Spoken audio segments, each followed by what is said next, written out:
Princess, Iska, tignan niyo tong bag ko. Di ba ang ganda? Wow! Napalitan na yung maliit mong bag, Bebang. Oh, Princess, kasi hindi kasi yung mga notebook ko dun eh. Sobrang liit. Ito naman yung bag ko. Folder lang. Pero kasi yung magamit ko sa school. Ikaw, Princess, nasaan yung bag mo? Charan! Ito ho!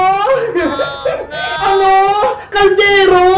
Grabe naman, Princess. Pati ba naman dito sa school, magdadala ka ng kaldero? Kasi nagmamadali ako kanina eh. Imbis yung bag ko yung mabitbit ko, eto kaldero yung nadala ko.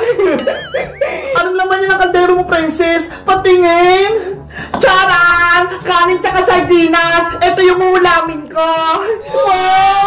Ang sarap naman yan!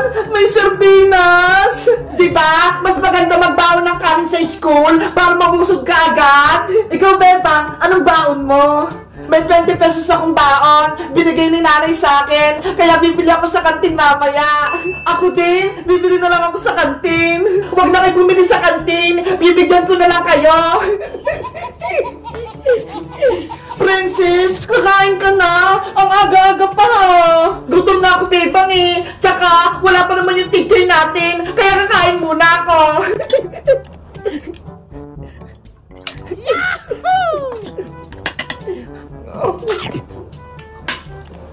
Si Princess talaga, kakaiba.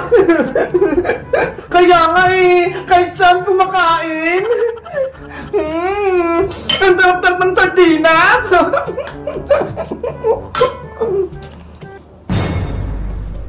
Princess, Iska, paparating na si teacher. Princess, magligpit ka na. Ano ba yan? Hindi pa ako tapos eh. Good morning, class! Good morning, teacher! Good morning, teacher! Good morning, teacher! Okay, you may sit down.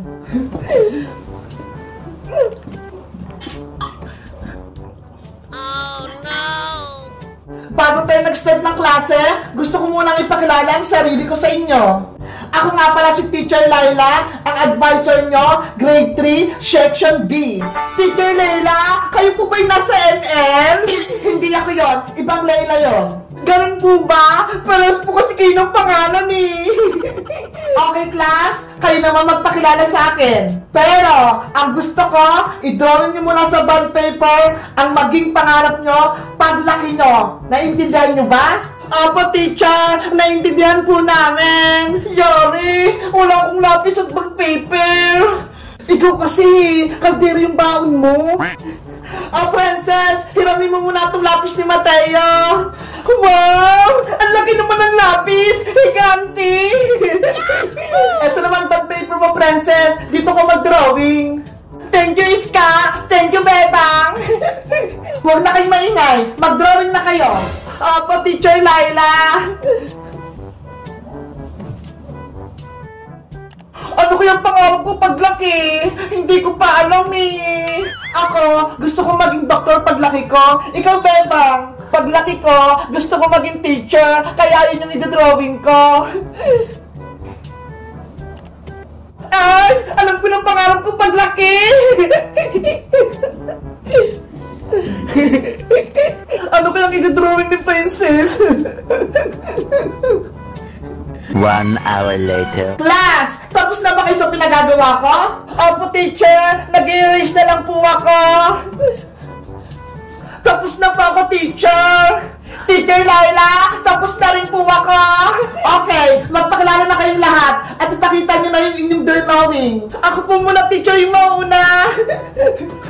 Good morning sa inyo, classmate! At good morning din po, teacher! Ako nga po pala si Bebang at ang drawing ko po ay isang guro. Bakit, teacher, yung napili mo, Bebang?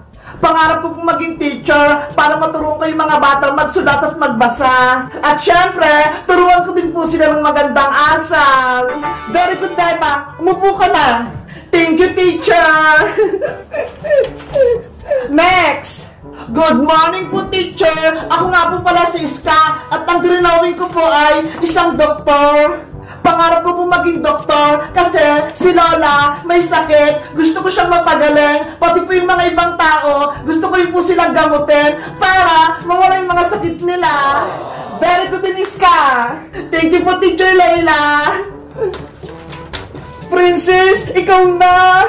Ako naman po si Princess. Ang pangarap ko po ay maging tindera sa kantin. Bakit naman tindera yung pangarap mo, Princess? Para po kapag nagutom ako, marami po akong kakainin, libre na, at hindi na ako magbabayad. Ano? Diba? Maganda yung pangarap ko, Bebang. Kain na lang ako ng kain sa kantin. Si Princess talaga. Pagkain natin may isip. Kayo guys, anong pangarap nyo maging paglaki nyo? At may bago na din ba kayong teacher? Anong pangalan niya? Mag-comment lang kayo. Bye-bye!